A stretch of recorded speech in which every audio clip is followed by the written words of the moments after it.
Jema. So for Aurobindo birthday, there are so many things that we can meditate upon, but keeping in mind the present conditions of the world, I thought I'll read something from the mother and Aurobindo about that. Because this yoga is a yoga of the world, it is interconnected with the world. It is not for just an individual moksha or individual transformation. There is no such thing as an individual transformation. By its nature, a collective process. So how would Mother and Aurobindo see what is happening? And it's surprising that they have foreseen all this. They have spoken about it. And we see that every few decades, it's like there is a cyclic recurrence of certain resistances which rise up and then they are annihilated. So it is just like in individual yoga that you go through phases when everything is very beautiful and then suddenly certain resistances from within spring up, certain difficulties. So we go through those difficulties and it looks like now it's all wonderful. But then the difficulty again comes up. It is the same difficulty, but now in a slightly milder way, in a slightly different form. Because this is the process. There are things which are buried inside the world and they are not going to give in easily. So as practitioners or as disciples of Aurobindo and the Mother, we are not oblivious to what is happening in the world, but we look at it very differently. So the first thing first is that Mother and Aurobindo say the conditions in which men live is because of the state of consciousness in which they are. So it is not about karma, it is not about this, that, 100 things we may say, but it's because of the state of consciousness. So if the state of consciousness remains what it is, if the state of consciousness does not change, so it is ideal to change the outer conditions. So we may have any amount of outer manipulations, changes, but unless we change within, the collective consciousness of the world changes, all solutions will be temporary, all solutions will be transient, and they will always be subject to dash, dash, dash. So how to change the consciousness? That has been the key of Aurobindo's yoga. And there is something called as an individual change of consciousness, where through yoga we come more and more in contact with the higher consciousness, the highest, the supramental consciousness embodied in Aurobindo and the Mother. So the logic is very simple. To change, we must come in contact with that consciousness. In some way we should know it and come in contact. And then when the two meet together, this is what the old Vedic yoga is also same thing, similar thing. So when the two meet together, there is an interchange and an interfusion.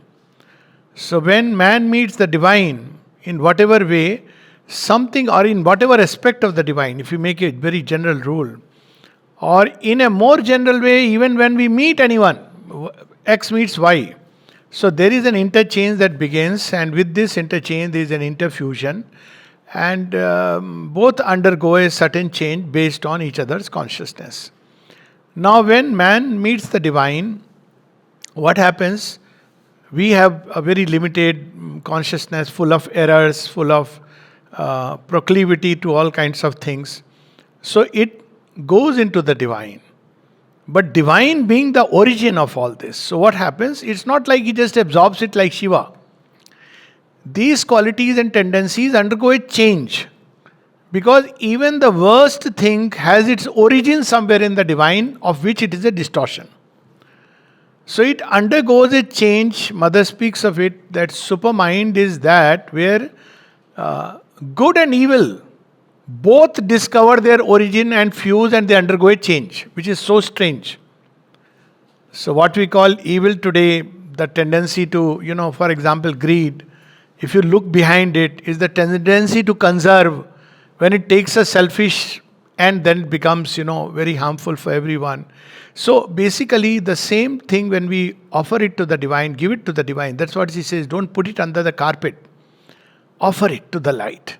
So what she does it, she takes it, if you do it sincerely, and then that tendency starts undergoing a change. In return, the divine also gives. And what the divine will give, we can only imagine: peace, purity, light, delight. So, this is very simple. That's what yoga is about. Coming in contact with the divine, and through more and more giving. This is the process Sri Aurobindo says that, because the more you give, the more you become receptive. It's not about just sitting in meditation in a corner. The more we give, the more we become receptive, because there is a space created and we receive, and there is an individual yoga which continues. But what about the world? So for the world, Sri Aurobindo brought down the supramental truth consciousness. So it means now he changed the operating system of the world. Now, willy-nilly, wanting or not wanting, the world consciousness is coming in contact with the supramental consciousness. So the same thing which is happening at an individual level starts happening at the collective level, at the world level. So what is the consequence of it? Men try to do things in a certain way. And because the supramental consciousness is now here and pressing upon the world, it takes it up. And it gives something else in return. So you calculate and think, imagine things will happen in this way, but the results are very different from what you have perceived or imagined. But that's the action of the supramental consciousness. So basically, the yoga is about change of consciousness individually, collectively, and in the world. So of course, world consciousness we can leave for the moment, because that's a very large area. Except for those who have developed into the cosmic consciousness. For most of us, there is something in between the individual and the world. And that is the collective consciousness. Collective consciousness of a group of humanity. Say in a center, in the ashram, Aurobindo. And if this collectivity can engage together in this change of consciousness, then it can facilitate the change in the world. And as the consciousness changes, so we will start seeing the outer results. So this is the basic principle, very simple.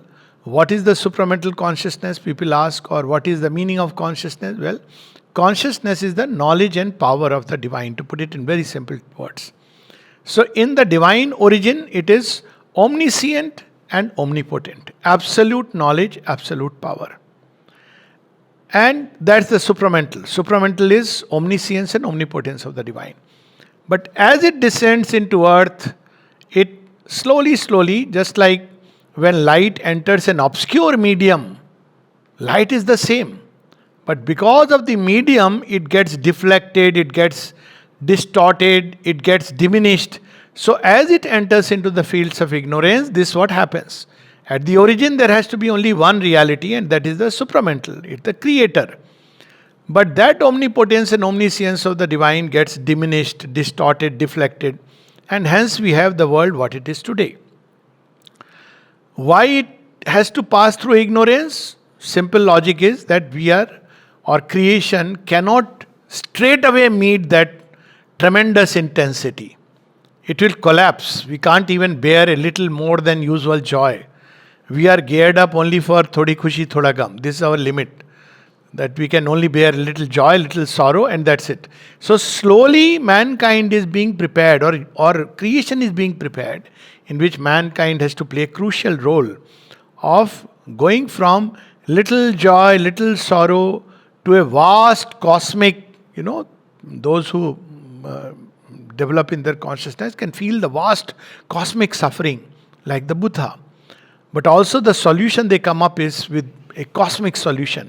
So slowly as mankind develops, so that also tendency begins to change, and ultimately each human being has to become a vessel and vehicle of the direct action of the Creator. That means the supramental consciousness. So practical omniscience, practical omnipotence, that means that intuition begins to become more and more frequent in mankind. That means that the power of the divine begins to become operative all around, which includes peace, purity, light, and everything. So as these individuals grow, they become hubs, receivers and transmitters, and all of us actually becomes to some extent something. We become hubs, like you have the main station where you have the electrical energy being generated, and you have houses But there is something which comes between houses and the main station. They are the transformers. And even in the house, you have those, switches. So you see, there's exactly the process. Otherwise, switches will go away. Those, if the current is too much and the wire is not ready, it will blow up. The same process applies. So first, slowly, the divine makes us accustomed. And that's one reason why people should come to the ashram and spend a little time and go, because it makes us accustomed to to that kind of force, that energy, and also centers which are there. Idea is through this contact, these become local hubs to receive and transmit. So slowly we get accustomed, then the process starts within us. Then after some time, as we grow, the divine increases the intensity. So what seemed like, okay, this is so beautiful, slowly now, the same process starts. All that is hidden inside, all that was carefully covered behind the image of a very nice human being, well behaved, well mannered, all that is stripped bare, because transformation is a exacting process. Sri Aurobindo says there are no halfway measures. There is nothing which has to be excluded. So first the transformation starts in those parts which are, by transformation is meant the change of the human into the divine. First the consciousness and then the instruments. So by change of consciousness is meant that what does consciousness do? It's knowledge and power. So within us there is a limited knowledge and limited power. Because of limited knowledge we misunderstand, we don't understand all around whatever is happening. You know the story of that Tilottama and Kalidas. Before he became Kalidas, that Tilottama showed one finger and Kalidas showed two. And then she showed 5 fingers. Kalidas showed this. He was not Kalidas, whatever his name was. So she said there is one reality. So Pandits wanted to fool her actually, because she was very proud of her knowledge. She said, I'll marry only somebody who knows more than me. So Kalidas understood she wants to take away one eye of mine. So he showed 2, that you take one, I am going to take both. But she understood it as that, well, he's right, reality is one, but it manifests as 2. See, we all understand the world according to our consciousness. He showed 5 fingers, she showed that Panch Bhoot make this nature. And Kalidas felt, she means I am going to give you a slap. And he showed the fist, I'll give you a mukha. And she understood that he is saying Panch Bhoot have to come together. So basically we understand the world based on our state of consciousness. Unless you change it, there is no question of any understanding. That's why people say that only after they have lived together for years, whether they understand each other or not, but at least they accept each other. Because it cannot come. They are 2 different people altogether. But it is only if consciousness changes, evolves, or there is an identification, then it's possible. That's why we cannot understand the divine unless our consciousness becomes divine. So anyways, so first thing is knowledge. Because we have limited knowledge, we don't have the true knowledge of what is going on inside. Therefore we don't understand rightly. And there's confusion, misunderstanding, chaos, quarrel, everything else. And then because we don't understand rightly and we have a limited power, we do things which equally foolishly.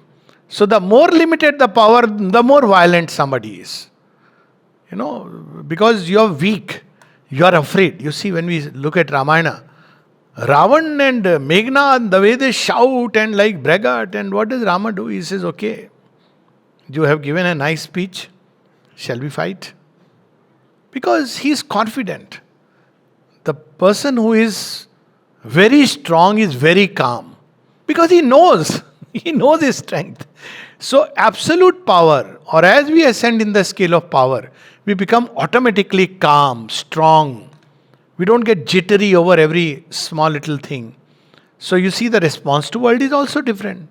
So that's the inner change of consciousness. Mother uses the word reversal of consciousness.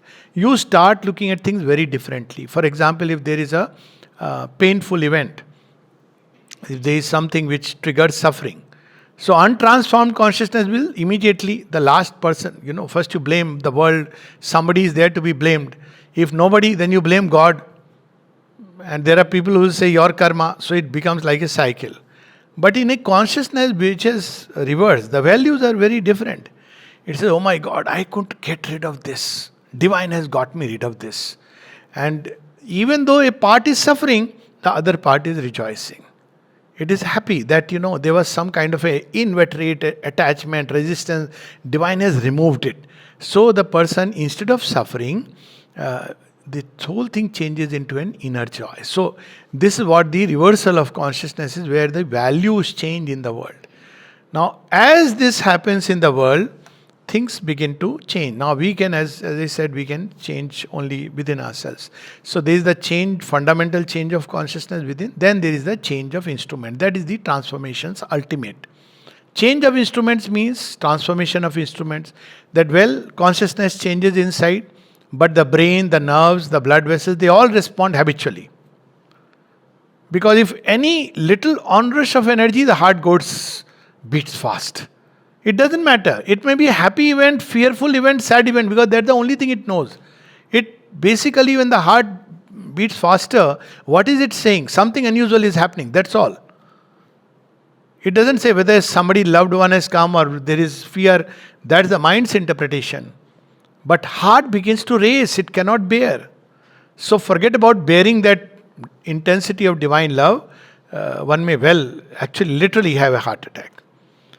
And similarly, the brain, the nervous system cannot bear it. It may break down. Hence, transformation is a slow process. Whoever wants to do it fast, they should. And that's why mother says, don't pull. It's a process. You can't suddenly raise the temperature of an oven and expect that the dough you have put will come out into a very good bread. For all you know, it may be a burnt bread, not edible. So, dhimi aach par pakna. So, normally in that process, it's the brain which gets first the transformation, the brain cells. As mother says, reading Aurobindo is one of the simplest ways to start this process. So, when the brain cells, because brain is the receiver of the transforming power. It's the first, is the seat of consciousness, just as heart is the seat of divine. So these two are the main important parts to change. So when the brain begins to receive and assimilate, and the simplest way is to read Aurobindo.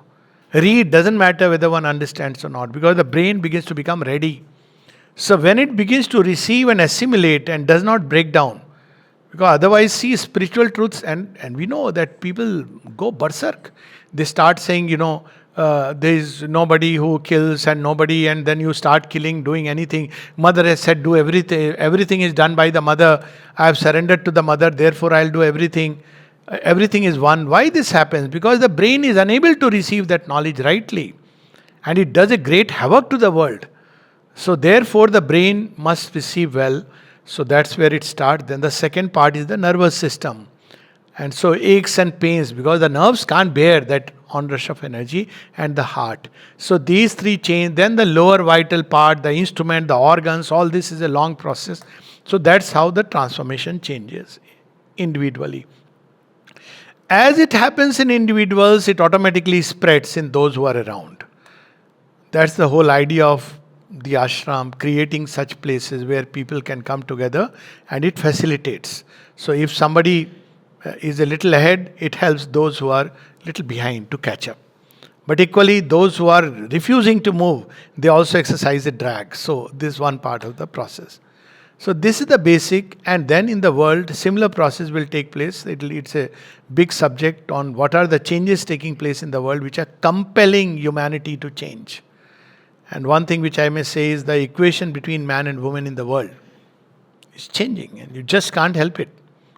By you, I mean those who want to hold on to the old way of life. It's gone. Children, they are changing the parents, the other way around. They're compelling parents to become sincere, to become honest, to become, develop integrity, because they want this in the child, but they don't embody these qualities. So children are compelling us to look beyond the mark sheet, to look beyond the success, failure, reward, punishment, to look beyond. So divine has its own ways. So the same thing is applying to the world. And in the world, the mother says the last thing to change, that's what we are witnessing today, politics and finances. So this is the last seat of resistance. It comes up, for some time it changes, and again it comes up, because that's the field of maximum resistance. So here is something that the mother writes, it's based on what Sri Aurobindo has written. The descent, Sri Aurobindo is writing, the descent of the supermind will bring to one who receives it. So we should not imagine that whole humanity will wake up and, start glowing in the supramental light. Nor is it a shortcut process. Several times we speak about it. Yoga is not like buying a pastry in a shop or going to McDonald's and picking up French fries for a cost. So all who imagine that, well, I can pay up in some dollars, or maybe Indian rupees now, through the UPI, and I can, in 5 days, 7-day courses, I can suddenly come out of it all with some kind of a supramental light. It is nonsense, actually. Sri Aurobindo and the mother would not waste time.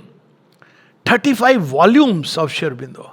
If there was something like a small little process, though mother at one point does say, and she is pestered literally by the disciple, give us a method, some method we can do. She says, hasn't Sri Aurobindo told you open to the mother? You're not supposed to do it open to me.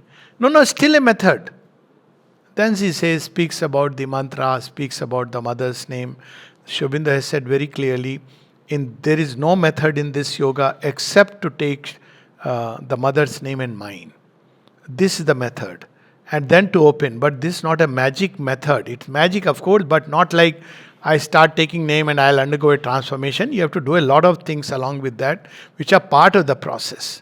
So transformation is not an easy to do step 1, 2, 3 process, and to imagine that is actually to do a disservice to Sri Aurobindo, because you are giving a wrong impression that you can do a crash course and get transformed 1 week, pay some money, and there will be some, guided imagery. All over the world, guided imagery is there. No harm, it makes you feel good. But that is very different from the actual transformation. So Sri Aurobindo speaks of those who open and receive it, one who receives it, and is fulfilled in the truth consciousness, all the possibilities of the divine life. After all, it's a creation of divine life, building of divine life. And this morning also I was quoting this. People often ask either about Ashram, Aurobindo, what's happening. People don't know what's happening in their own life, but they want to know what is happening in Aurobindo. Sometimes you need to ask a counter question. What's happening in your life, by the way? Do you understand? And then I have only this one word to say: Rome was not built in a day is a famous phrase. And Aurobindo and the ashram are not built in, 100 days or even 100 years are very less. Because you are building a new life. You are building a divine life. You are building a new, not just a civilization, but a divine humanity. What is 100 years? Rome took several hundred years, and it has become a phrase. You read the history, 300 years, Julius Caesar downfall, then Augustus Caesar, then another 300-400 years. Then you had the Roman civilization. 600-700 साल. Supermind को कुछ 100 years तो देना चाहिए. So it's a process. Impatient people who want quick result, want to have some visions and experiences, this is not the yoga. This yoga is for authentic change, not simply to make us feel good. So he says that it will take up not only the whole characteristic experience which we recognize already as constituting the spiritual life, but also all which we now exclude from that category. Normally, spiritual life is when you sit in meditation, when you do some puja, when you're standing before. Of course, that is religious life. Mother makes a distinction, Sri Aurobindo also, between religious life, the spiritual life, and the supramental life. But that's a different subject. But generally, we consider certain activities are spiritual. For example, when we sit and meditate, it's spiritual, definitely spiritual. Even if we have closed our eyes and are meditating upon the samosa party after. That's our foolishness, because we just see the eyes closed, sitting like, oh my God, what a spiritual person. 2 hours he is sitting. The story of the man who used to sit for 2-3 hours. And then people around were very impressed. He is the one. And one day, everybody got up, but he continued to sit. Satsang is over, everything is over. So they are all waiting. And then suddenly he gets, what is the time? Why didn't you wake me up? We thought you are in meditation. So he says that, well, I get a good sleep, I come here. So it's not what we do outside, but what is happening inside that is important in this yoga. And that is something to which only the person, if one is sincere, and the divine who is a privy. Nobody else will know. So many things are going on inside. It's only in the deep sincerity, not what we are speaking or doing, but inside. And that is the core aspiration. That's why he speaks of aspiration. And that will bring the change. And that can continue throughout the day. It is not about some special hour. So the mother asked the disciple, so what are you asking? What is excluded? What do we exclude? So the disciple asks, I don't see what we are excluding. Mother says, that's sensible. Here we profess we are excluding nothing. Please understand the ashram in that light. Every type of humanity is here. Every human tendency is here. Where else it will go? For transformation. It's not a place where just everybody is sitting quietly and doing chanting Om. It's a place where you grapple with real life issues and with ego, desires, everything, because this is the place where they can be transformed. Every tendency. Once further, mother says, when she was asked, what is it that the supramental life will throw away? She says, well, why should it throw away anything? Then she says, okay, hypocrisy. That makes it difficult. Because on the gate somebody will tell you, you may be XYZ, but it's not time. Bring the card. Now, it hits you, but actually it is affront to the ego. Not that it justifies the person's behavior. But I'm just saying that here things happen very differently. Because nothing is excluded. And when school had started, the mother says this very interestingly. She says that, because of the Second World War, it left a little package at our doorsteps. And the package was those little sprouts. That's how she described the children. And with the children came parents, and with the parents came teachers. She says we were not ready for this because the supramental manifestation has not yet taken place. So it is a little premature. But it's okay. We were planning to take this up after 30 years. And it has pushed the yoga behind. But now that it has come, we will take it up. Ultimately, it will make the whole thing much more better. So when the difficulty came, life changed of everybody. Imagine with these little children going around playing Ringa Ringa Roses. They used to be very naughty when all those yogis who will close their eyes and they would go and sometime pull the beard, literally. Stick chewing gum. I'm not joking. They are all old ashramites now. Literally to somebody's beard, chewing, what is this? Somebody walking with eyes closed because he doesn't want to see, he may get tempted. So a girl of 15 puts a little tangdi, leg in the front, and it topples. Now if you look at it, you understand what is the deep game going on. You can't fool the divine. You can't close the eyes and say, I am pure. You walk with open eyes and take the challenge. So that's why people don't understand ashram. They don't understand Aurobindo because they are looking for typical signs of spiritual life. Some of them ask, satsang kahan hota hai? Koi ghar nahi hai satsang ka. Meditation kahan hota hai? कोई सिखाते हैं, कोई प्रवचन होता है. Unfortunately प्रवचन के नाम पर दे कम हियर. प्रवचन दिस नॉट प्रवचन. But that's how it happens. Typical places, you go to a spiritual place, these are things you ask. Satsang kahan hota hai? Where is the satsang? Of course they need bhojan bhandar to eat. But if you tell them there is a nice playground here, Olympic sized swimming pool, they wonder what is that got to do with spiritual life? Why all this adambar paraphernalia? But without a strong physical basis, you'll break down. So this is built along different lines. Nothing is excluded. So she says that it will exclude nothing. That's precisely the reason we have taken up all human activities. And this activity is not just the departments. Sometimes people have asked this question, is the mother working on human relationship also? I said, yes, very much. It's a big part of human life. Can you exclude it completely? This is not a monastery. Every aspect, how to tune it, and she has given the guidance for everything. It's not like we are left to our own resources, including those that are considered the least spiritual. So all activities he is qualifying, including those which are considered the least spiritual. For example, eating food. See, even there she says, a simple guidance. But I must say it is very difficult to change their nature. But still, we are trying. She is, of course, now 50 years since that. So the disciple says, it is also said that the descent will make the change easier. Mother says, there are 2 points which resist strongly. All that has to do with politics and all that has to do with money. See how closely they are interconnected. Looks like she is commenting on the recent events. And she explains it beautifully.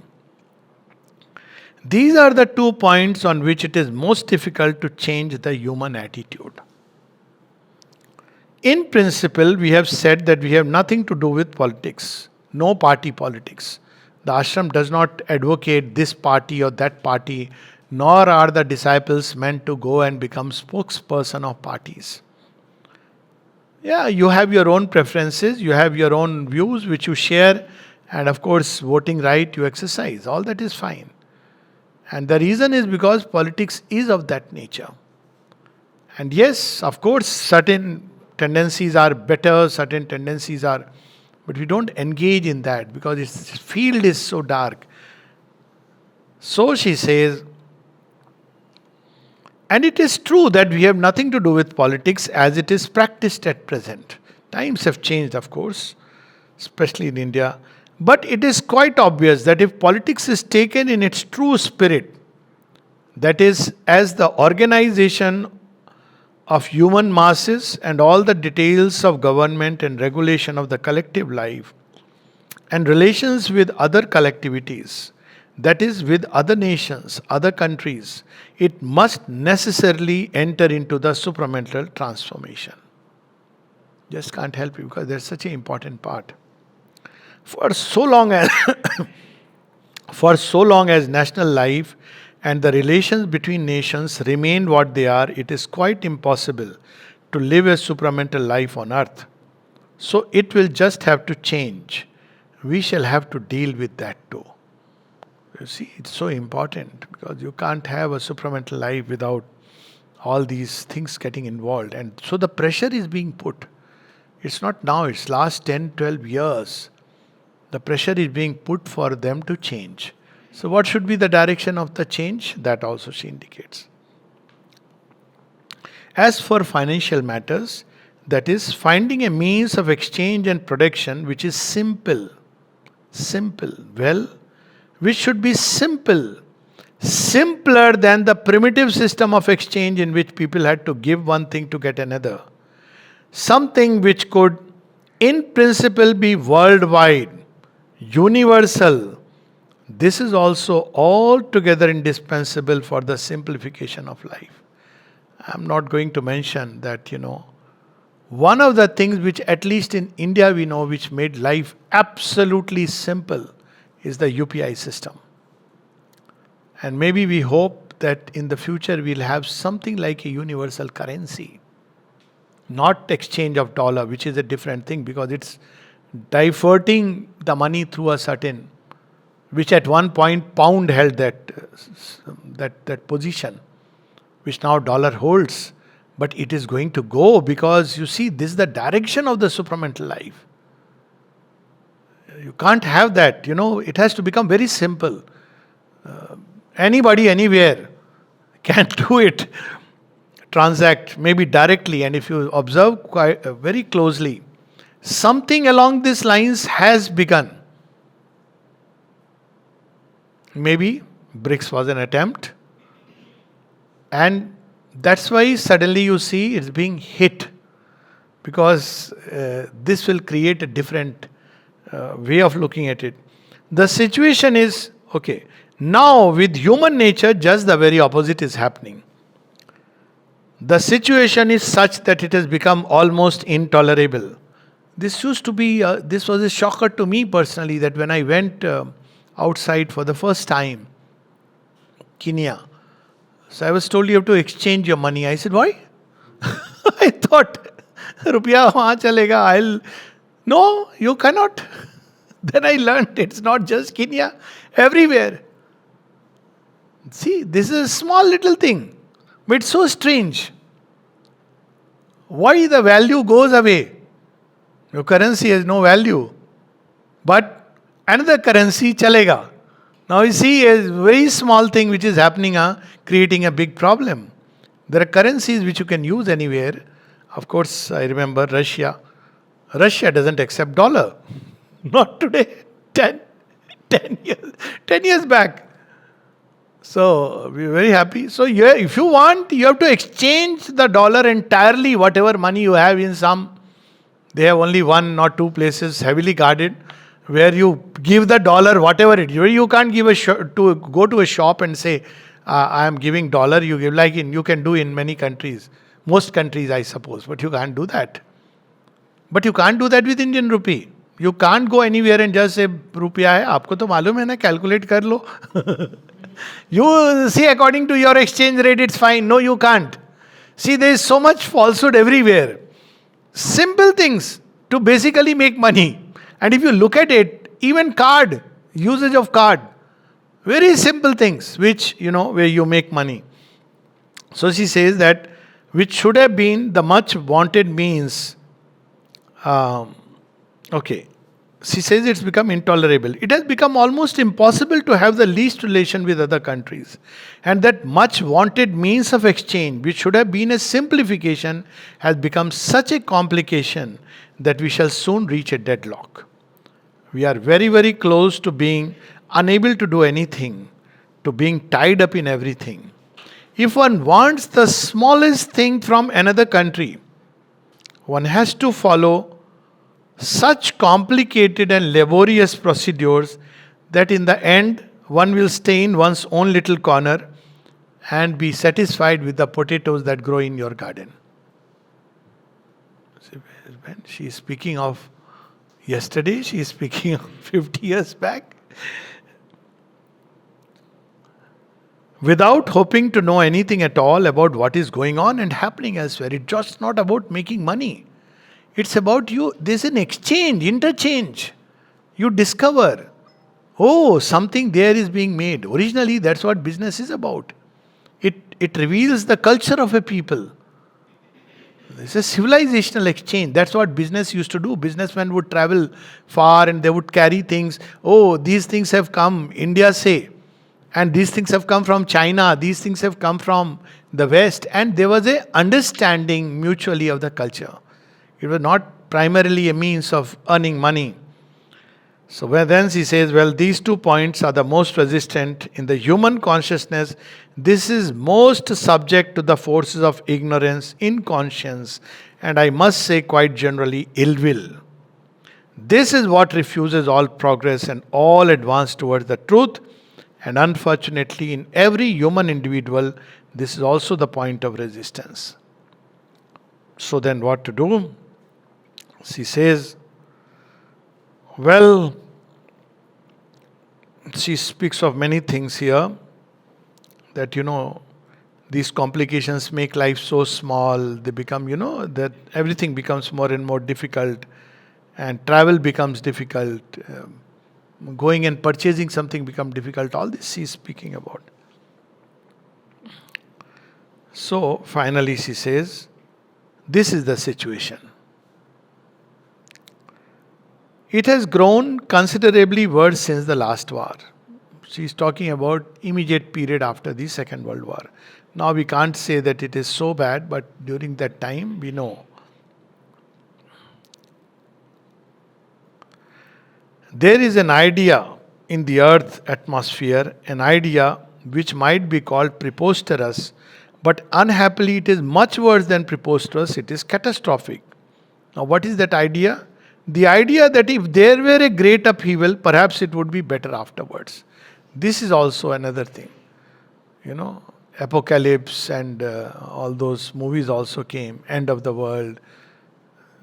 And behind it, that is the impulse that, maybe everything needs to be smashed. It's not a good way, actually, all said and done. Because so much of labor through which humanity has evolved, that also will be lost. So she says, one is so jammed between prohibitions, impossibilities, interdictions, rules, the complications of every second, that one feels stifled and really gets the admirable idea that if everything were demolished, perhaps it would be better afterwards. It is in the air. And all the governments have put themselves in such impossible conditions. They have become so tied up that it seems to them they will have to break everything to be able to move forward. Regarding Pakistan, at one point, the mother said, I saw that recently, mother's original handwriting in French and then the English translation, that Pakistan is destined to disappear. She used the word disappear. And she says it would have happened long back. It's a message somewhere in 71. It would have happened long back. But human imbecility has prevented it. It's meant to disappear. Doesn't matter how, what way. And see, situation, circumstances will be pushed in that direction, whether you like it or you don't like it. So she is reminding us. And she says that this idea of demolishing everything is a very serious threat. And it is not quite certain that life will not be made still more impossible because one feels incapable of emerging from the chaos. This is, when I read this passage, I feel divine is speaking about, the work that I have to do. At least listen. भगवान की व्यथा, संसार को जो बदलना चाह रहे हैं. It's not as simple as that running an ashram and some people are joining and just to organize their food. It is like the shadow of the new hope which has sprung up in the human consciousness. A hope and a need for something more harmonious. And the need becomes so much more acute as life, as it is at present organized. Now she tells us the way. This is the condition of the earth. But for us, one possibility remains. That is the possibility. Now that's take home point. What should we do, Mother? How should we engage in it? One possibility remains. I have spoken about it to you several times already. Even if outside things are deteriorating completely and the catastrophe cannot possibly be avoided, supposing there is large scale things which may be needed, there remains for us. I mean, those for whom the supramental life is not a vain dream. By us, she is saying those who have faith in what the Mother and Sri Aurobindo have said. Those who have faith in its reality and the aspiration to realize it. Who are these people? Those living in the ashram? She clarifies. I don't necessarily mean those who have gathered here in Pondicherry, but those who have as a link between them the knowledge Sri Aurobindo has given and the will to live according to that knowledge. Whoever, wherever. And that's why sometimes I feel that, okay, let me withhold the words for a later date. Yeah, I mean, those who are staying abroad, especially if you ask me very personally, I would say, the coming up, because I know someone very important is listening, the sooner we have a relic center of Sri Aurobindo in United States of America, the better it is. And this is something which I have been saying for the last 2 years. For America and for the world. It's not just about what will happen, what people who will come, not come is not important. I mean, it's okay, it's temporary. It's so important. I feel it's become an urgent necessity. Just the implanting of their presence rooted in the soil. So,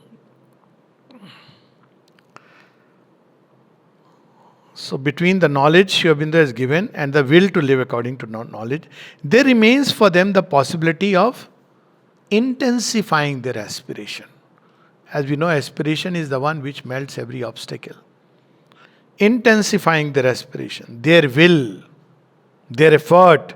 So instead of being discouraged, disheartened, instead of going discussing all kinds of party politics, intensify the aspiration for the new life, for the change of consciousness, for the manifestation of divine life upon earth, within one person and within all. To gather their energies together, see this tapasya, to gather their energies together and shorten the time for the realization. This is our work. There remains for them the possibility of working this miracle individually and to a small extent collectively. That's where the role of collective groups, centers, study circles is important.